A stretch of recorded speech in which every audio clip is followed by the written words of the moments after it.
to bring the two gentlemen in a second, but just a quick little word or two about them.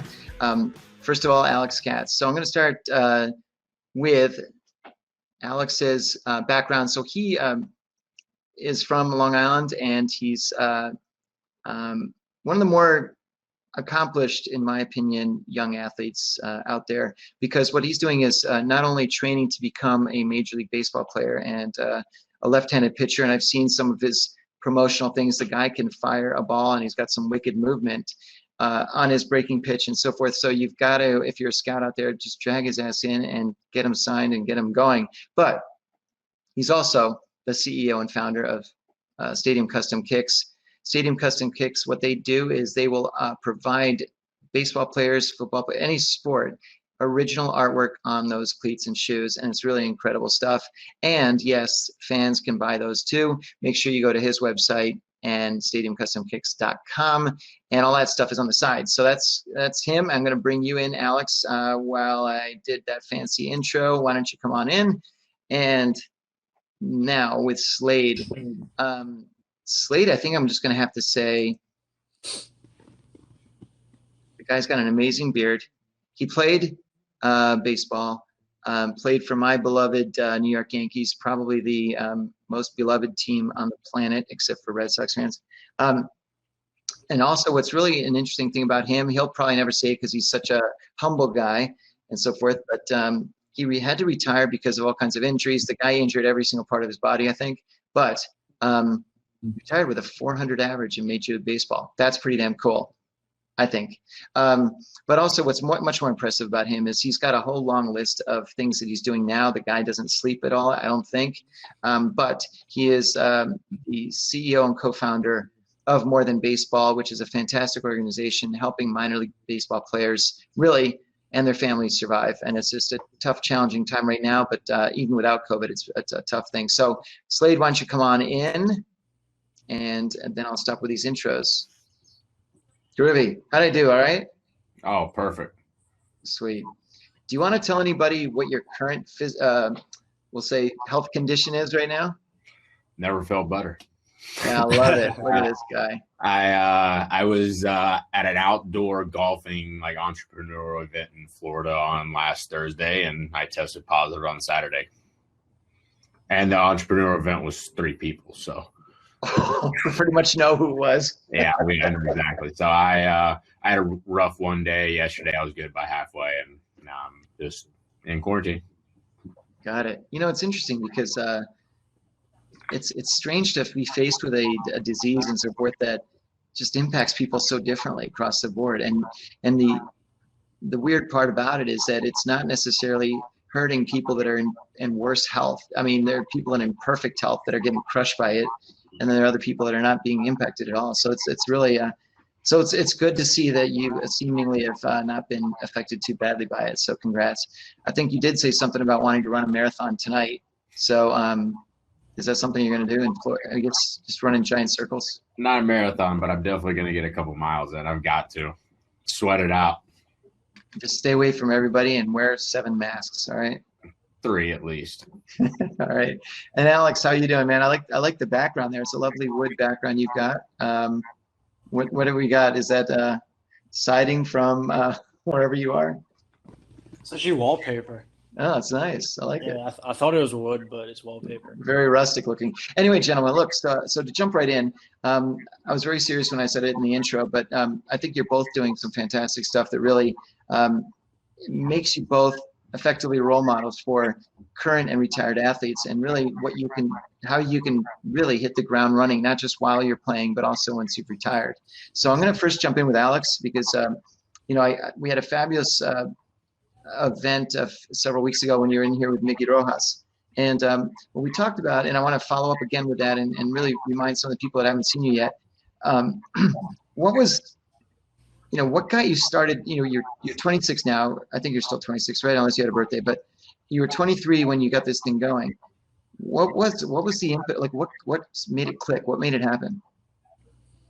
I think once I got drafted in 2015 and got my first paycheck and realized I can't survive off this, that I have to do something on the side. And it wasn't until 2017 that I started that little side business. Actually, 2015, 2016 off season, after every workout in the gym in the morning, I would actually go to the Nike stores and the Marshalls and actually purchase sneakers and actually put them up on eBay. That was my off season job. Um, I, you know, I thought that was a better job than, working at a grocery store or doing some crazy, you know, crazy job landscaping or something. Because, minor leaguers, there's quite a bit, or, there's a, good amount of minor leaguers out there, and they're all doing some crazy jobs in the off season. I didn't want to be one of those.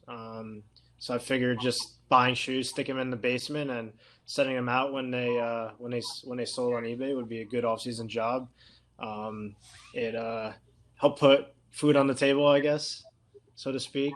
And then my parents would, I guess, be saints and mail the shoes out during the season when I wasn't home. Obviously, without them, none of that would have worked out, because can't really sell items when I'm on the road, traveling from state to state. But I kind of got sick of that, and once I got the idea of starting a custom shoe business, when I basically created a pair for myself for the World Baseball Classic, and then posted a picture on Instagram, then created a new Instagram page just to show off my cleats, got all my friends to follow it. And then they were interested in ordering. That's when I got the idea, like, this could be a legitimate business. And as that started growing, basically stopped buying shoes to flip on eBay. I actually still have like 10 pairs that I haven't sold yet. But so but wait a second. So did you yourself do your first one, or as an artist, or did you get someone to do it for you? Yeah, so it was me and a friend back home. We worked on them together. Yeah.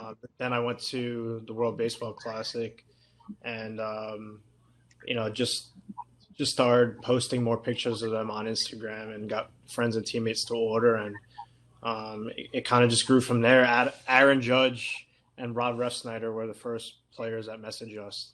This was before Judge was like a superstar player. I think he only had like a month in the big leagues at that point. He was a September call-up, I think, the year before. Yeah. So he messaged us like right in the beginning of spring training. It was actually Judge didn't message us. It was Refsnyder who messaged us, but they're obviously close friends, and they sent us a big box of like 8 pairs of cleats. And then,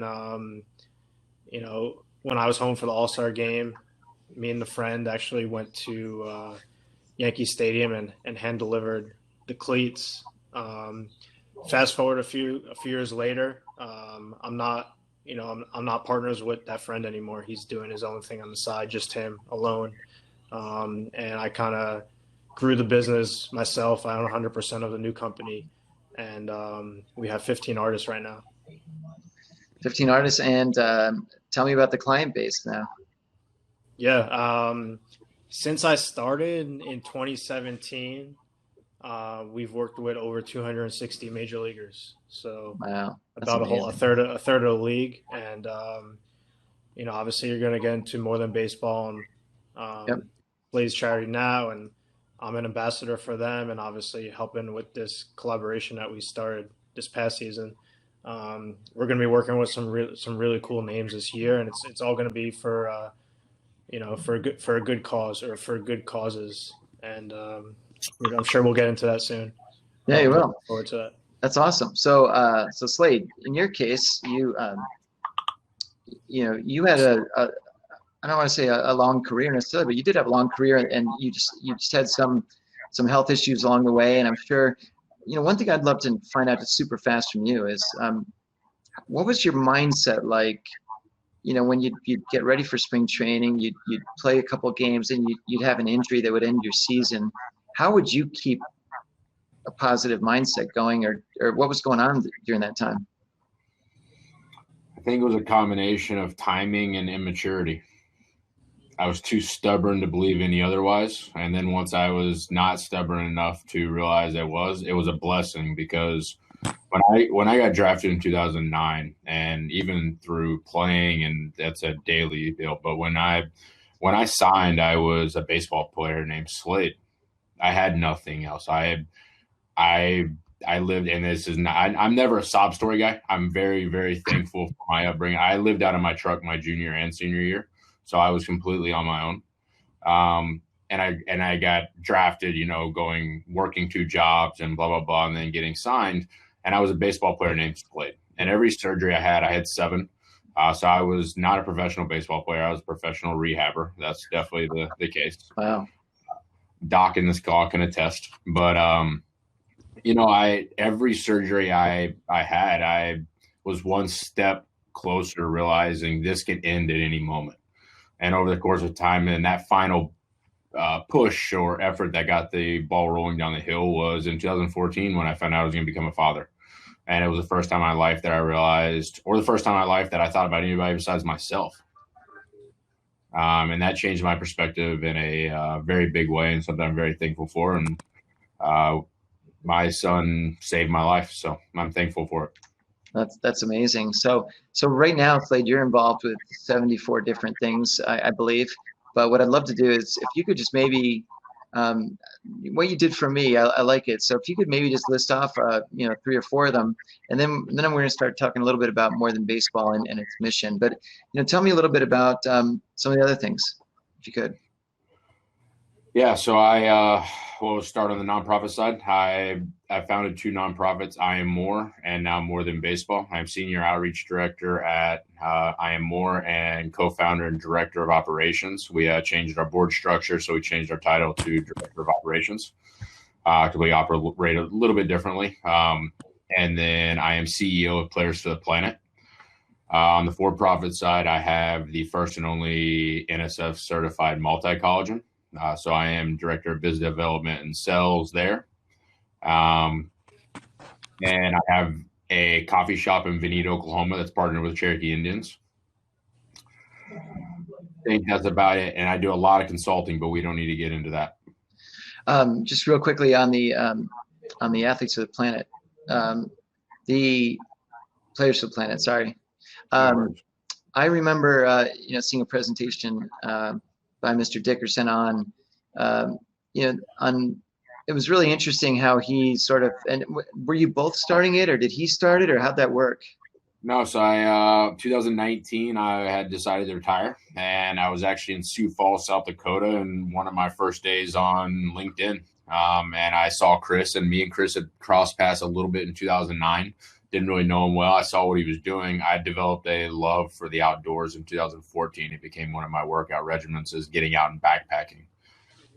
So I fell in love with nature, and that was kind of the first tipping stone. In 2019, I was like, hey, if you ever need anything, I'm here. Fast forward about 8 months, he calls, hey, we're going to do a cleanup in the Dominican Republic.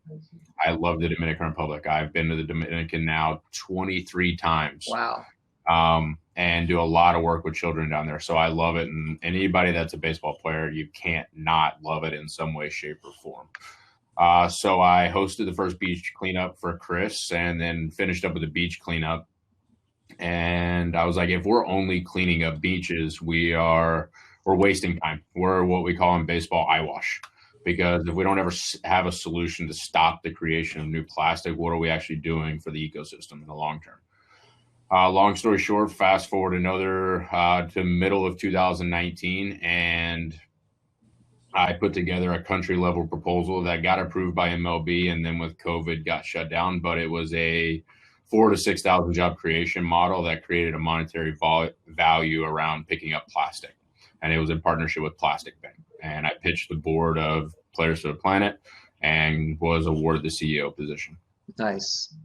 And, it's interesting because, he brought up a great point, and it's one thing that's always bothered me a little bit. It's just how people will literally take a drink out of water, they drink the water thing, they put it down, then they come back, they don't see it, they open up another one, and you'll be at any live event, you'll see thousands of these water bottles that are either half filled or empty, but it just seems like such a colossal waste. And I know that that's the big premise behind that, but and we could certainly spend a lot of time talking about that one. But I want to shift gears again real quick back to Alex for a sec.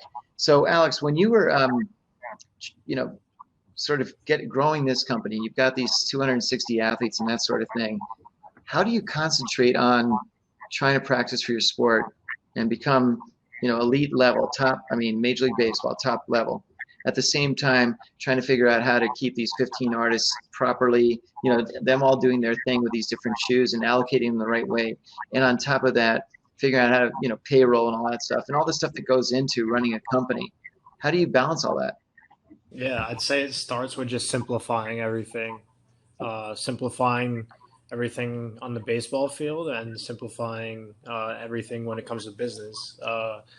Luckily, from a business standpoint, we don't have much overhead. It's honestly a pretty simple business to run.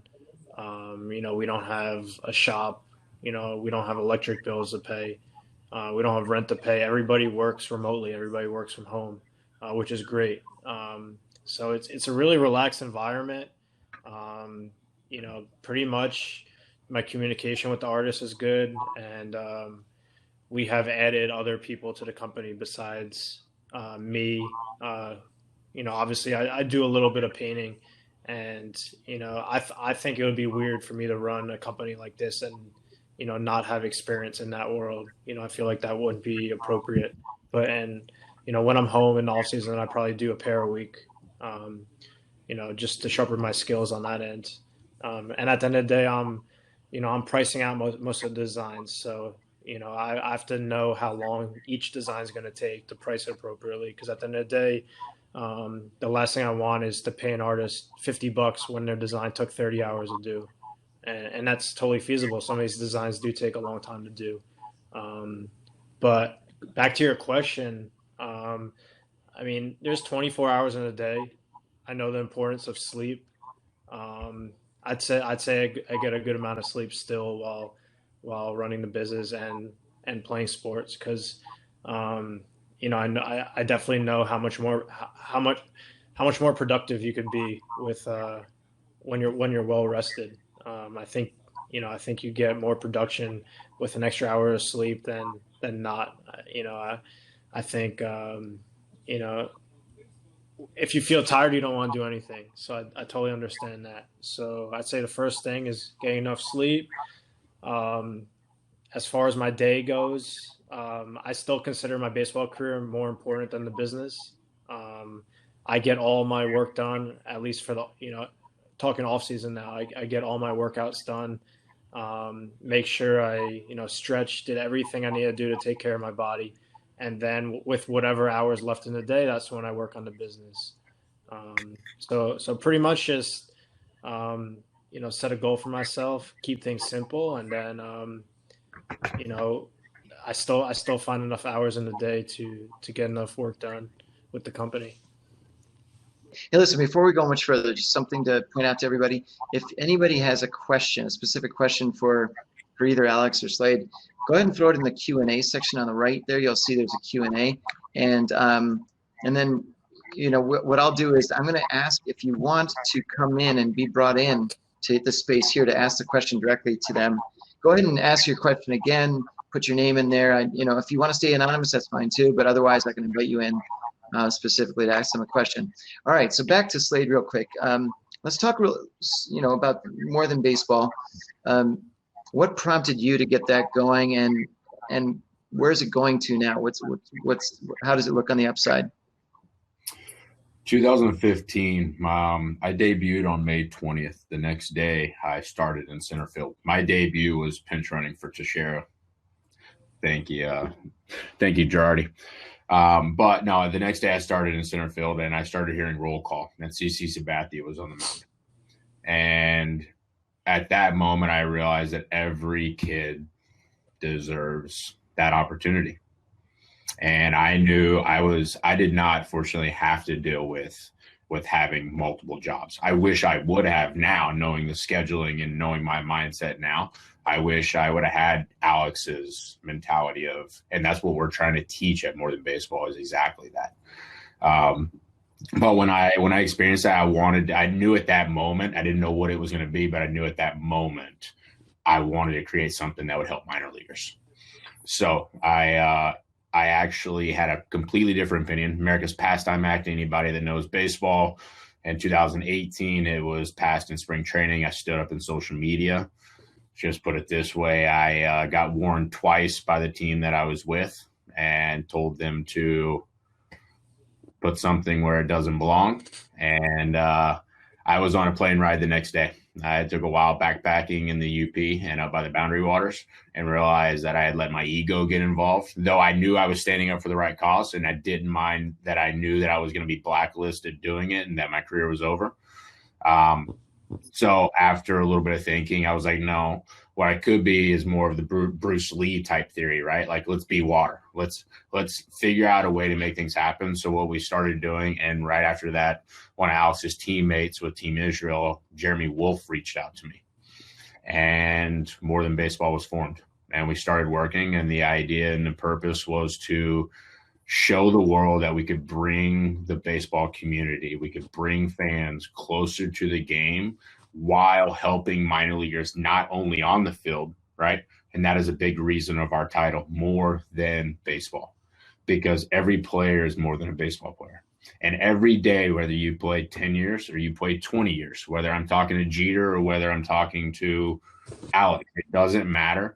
The game is going to end at some point. Then you have to ask yourself, what is next? My philosophy and what I try to teach minor leaguers is don't be me. Don't be trying to figure it out afterwards. But instead, you can have a plan B. It doesn't take away from plan A.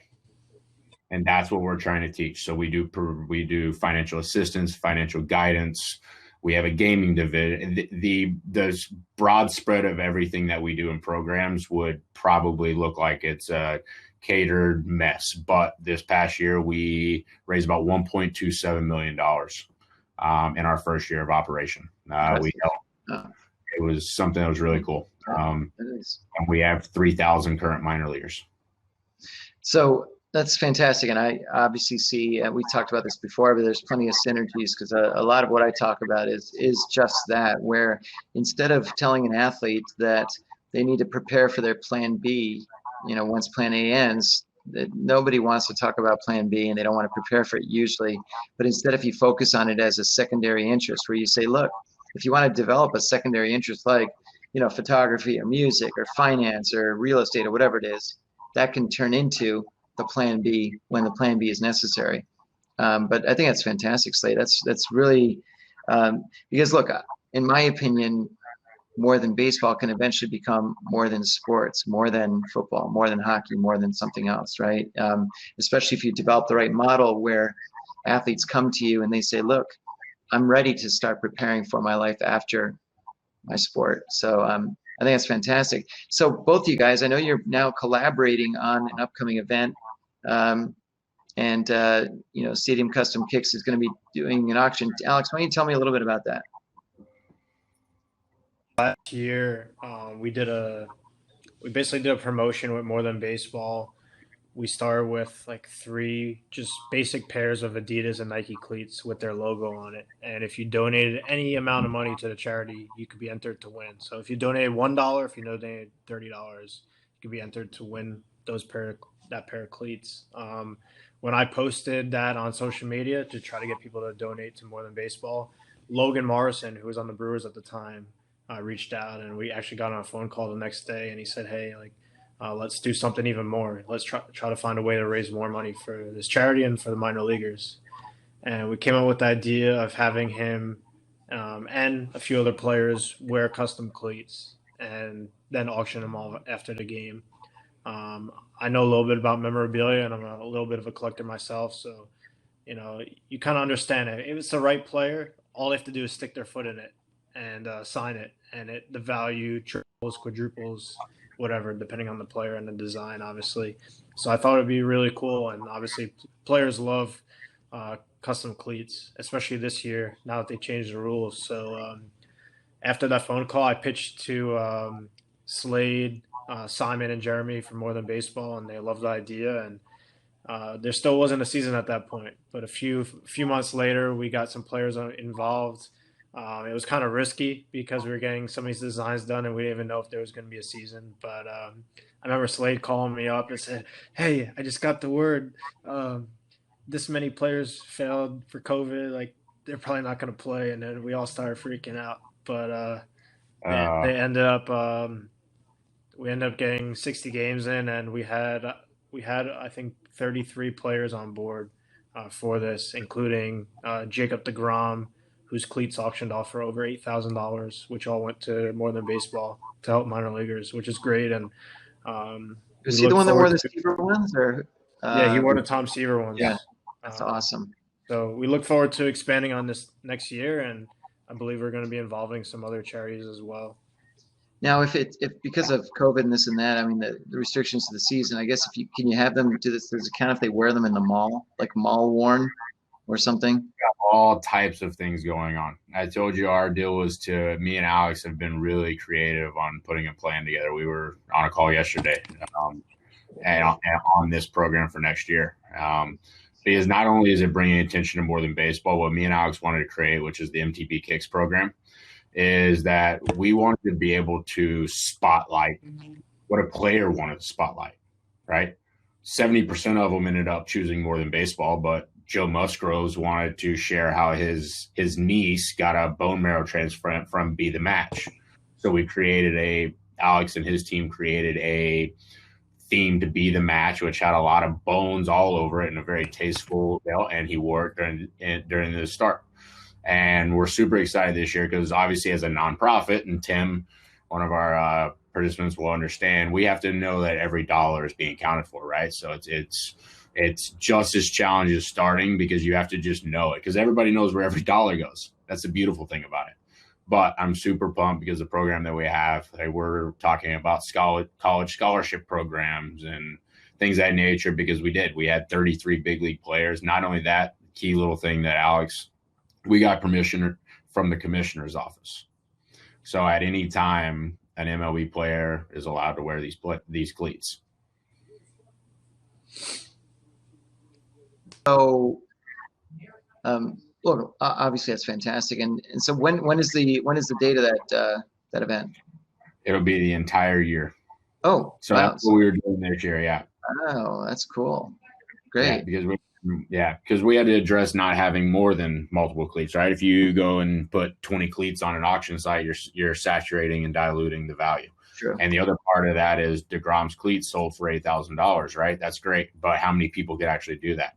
But because as a nonprofit, I had to be able to secure something. I had to tell my board, this is why we're taking this big of a risk as a young organization.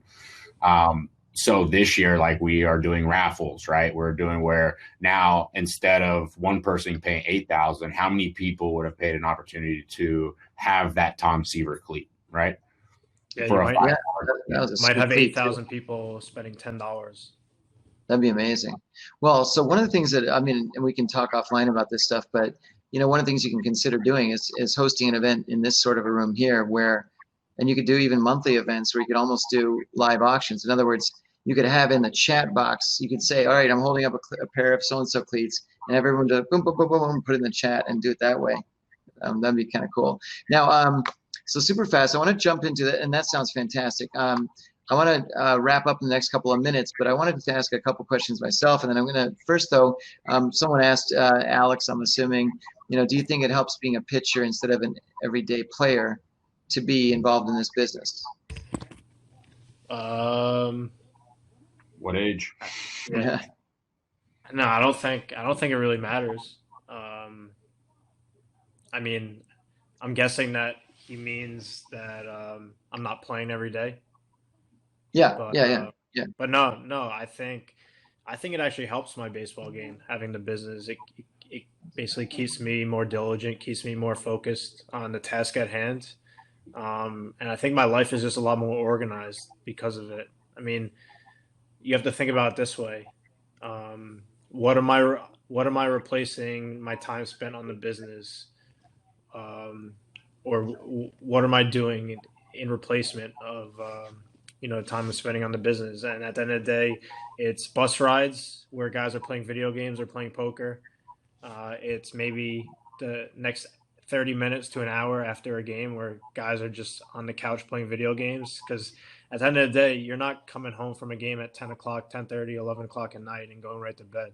You have adrenaline still going from the game. So you're just sitting down on the couch doing something, FaceTiming a friend back home, playing video games. So, instead of playing video games, I'm, working on my business. So I don't think, it takes away from my rest or from my baseball career. So I don't think it really matters what position I am.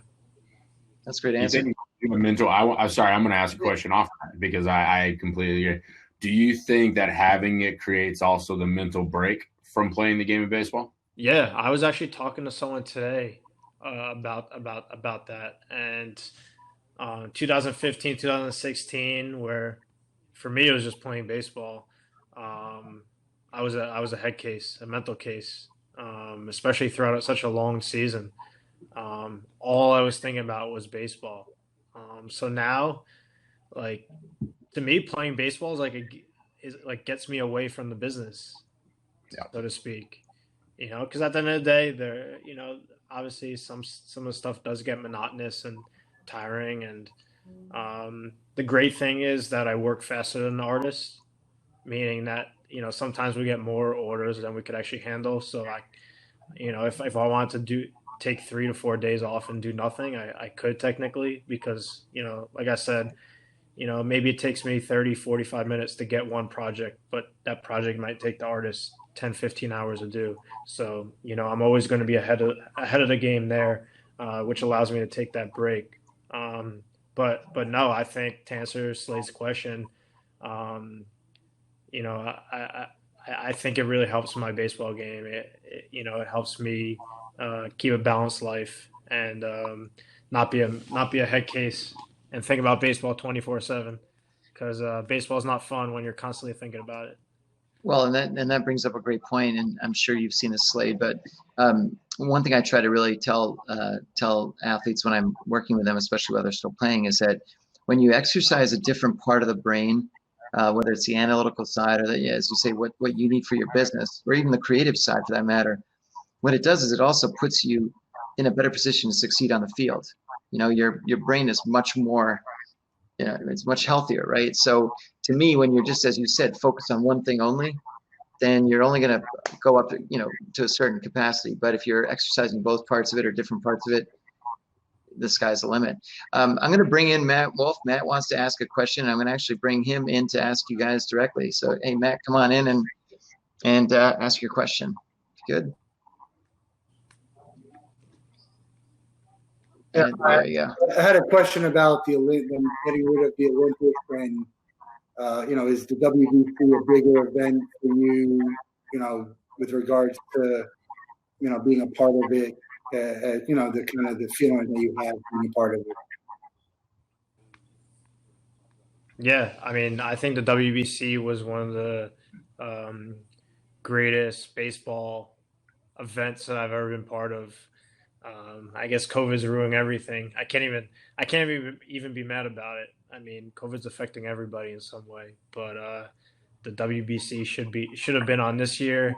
I actually just saw a tweet that Japan's trying to cancel the Olympics, and that they won't be back in Japan until 2032. So yeah, no, it's kind of frustrating, but I don't even know what to look forward to anymore, because I don't even know what's the foreseeable future looks like. But no, I mean, the 2017 WBC feels like yesterday, and it was an amazing experience. We had, out of maybe 26, 25 guys on the team, maybe 10 of them played in the big leagues, and many of them played many years, like Jason Marquis, Sanfold. Those guys played probably 10, almost 10 plus years in the big leagues. And those guys said that the WBC was the highlight of their career, one of the best experiences they've had. I think it's an amazing event, and hopefully it continues for years to come. Thanks. And thanks again. Appreciate it, Matt. Cool. So I guess back to the whole Olympics thing. What's your feeling on having the pros in it versus the amateurs? What do you guys think of that? I like having the pros in it. I mean, people want to watch the best of the best on TV. At the end of the day, college game is different than the pro game. Even if you were to have amateurs, I guess it's not too different, because at the end of the day, it would be the best of the best for college. But maybe a year or two later, they're going to be in the professionals. So I don't really think it matters. I guess I guess we're really only talking about the U.S. and a few countries, because at the end of the day, not every country has college athletics. I'm sure in most countries you go right from high school to professional. So I feel like you can't really exclude people from the Olympics. To me, it should always be the best of the best, just because every country operates differently. Slade, what about you? I mean, because look, I mean, obviously it's a little bit different because in hockey, for example, that's a big time. I mean, it's in the middle of the season. It's very disruptive for their season and so forth. But I mean, I think we could safely say that most major leaguers are happy to play in the Olympics. I'm assuming, even though the owners don't like it because there's always the risk of injury and that could derail their season with the pros. But what's your feeling on that? I don't know. I can see arguments from both sides, but the way my mind works is I hear something and I immediately start thinking about what every side would think about. I think I'll say why. So anybody's seen The Weight of Gold. Obviously the Olympians and gymnastics and all these sports are treated worse than minor leaguers are treated. And that's saying quite a bit. So I think having huge name athletes involved in the Olympics gives them even, like, not that they need more credibility, but just to the naked eye, let's say, it increases the value and gives more, because our Olympians should be getting something. They should be getting something for what they're doing. And the fact that they can't be professionals and do that, and then we allow, but I think it does help the Olympics and drive more attention. And maybe that's one of the benefits of it. Point. Well, look, just super fast. I want to make sure we have a few minutes left to jump to the tables and say hello to everybody once again. So I'm going to wrap things up now, and we'll do that. Look, gentlemen, I really appreciate your time today. This is all really super interesting. I'm looking forward to seeing more about, more than baseball and the event you're doing and everything you're doing in conjunction with Alex's company. And I'm going to see if I can bid on one of the pairs of shoes at some point. And I'm also going to offer up one of my pair of game use sneakers from my basement, see if there's any value. Maybe not. But thanks again, guys. I appreciate your time. And we'll jump back over to the tables real fast. Thank you. Absolutely. Thanks so much, guys. Thanks for being part of the Clubroom event today. It's been great having you on board. Check out all the resources available to the Win Again Academy. Go to the website, markmoyer.com, and you'll see all the previous events, podcast episodes, articles, and so much more. Check it out. And look, if you're an athlete, if you're an entrepreneur and a founder, or an executive looking to elevate your game and really take your business and your career to a whole new level, consider becoming a Win Again Academy member. We'd love to have you on board because you get access 24/7 to an incredible Slack community of other members where you can really elevate your network and meet some really impressive people. You'll also get a personalized copy of my book, Win Again, the job search handbook for athletes and non-athletes looking to really transform their life and their career. You'll also get seamless entry into the Clubroom events. And these events are absolutely amazing. Table-to-table networking, conversations with everybody at your own pace. It really is fun, but also incredibly great for your network. You've got to check those out. You'll also get discounts to future VIP events that we've got lined up. So consider joining, be a part of this community, be a part of that Slack channel. Come to these events. You'll meet some amazing people. Go to markmoyer.com/join-today and take advantage of all the things that you have to offer for an incredibly, incredibly great price. Check it out. We'd love to see you there, and see you in the Clubroom soon. Thanks.